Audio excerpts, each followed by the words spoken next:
खूप खूप शुभेच्छा. मकर संक्रांत हा सण म्हणजे स्त्रियांच्या जीवनातील अगदी आनंदाचा क्षण आहे. खरं तर आपली भारतीय संस्कृतीच अशी आहे की ती इकिगाई प्रमाणे आपल्याला जगायला शिकवणारी आहे. इकिगाई हे जपानी हे आहे गोष्ट, ते पुस्तक खूप छान आहे. ती छोट्या छोट्या गोष्टीमध्ये आनंद कसा शोधावा यावर आपल्याला ते पुस्तक शिकवतो. आणि तशाच पद्धतीने आपल्या भारतीय संस्कृतीमध्ये सुद्धा असे अनेक सण आहेत की ते आपल्याला आनंद देत असतात. पंचमी असेल किंवा प्रत्येक सण हा एक आनंदाचा क्षण आहे. आपल्याला आनंदी आणि दीर्घायुष्य बनवणारा हा आपला भारतीय परंपरा आहे.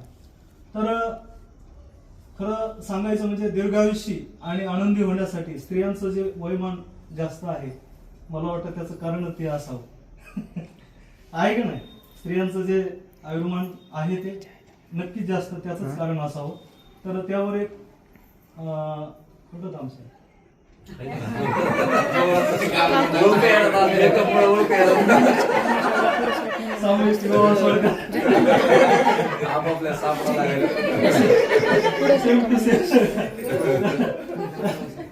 खूप छान मेकअप केलं आणि त्याच्यावर लगेच कविता ती आता भागवतरावांच्या आग्रहाखातर आपण इथे तिला म्हणलो मी बरं का.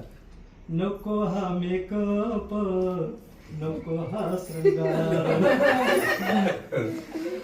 नको हा मेकअप, नको हा श्रृंगार, चंद्राची चांदणी दिसती सुंदर, चंद्राची चांदणी दिसती सुंदर, तुझा ग सहवास मोहक मोहक, तुझा ग सहवास मोहक मोहक, इसरतो तहान आणि ग भाकर, चंद्राची चांदणी दिसती सुंदर, चंद्राची चांदणी दिसती सुंदर. या म्हणा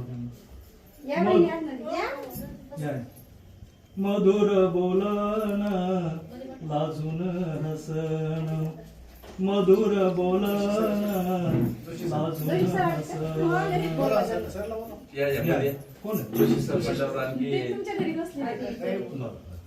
मधुर बोलन लाजून हसन, काळजातमया मृतल अपार, चंद्राची चांदणी दिसती सुंदर, चंद्राची चांदणी दिसती सुंदर. शेवटच्या ओळी. सोबत तुझी ग हवी 7 जन्म. विशालराव लक्षात ठेवायचं. सोबत तुझी ग हवी 7 जन्म, मागतो मी देवा गोड हे उंबर, चंद्राची चांदणी दिसती सुंदर, चंद्राची चांदणी दिसती सुंदर. सर्वांना खूप खूप शुभेच्छा.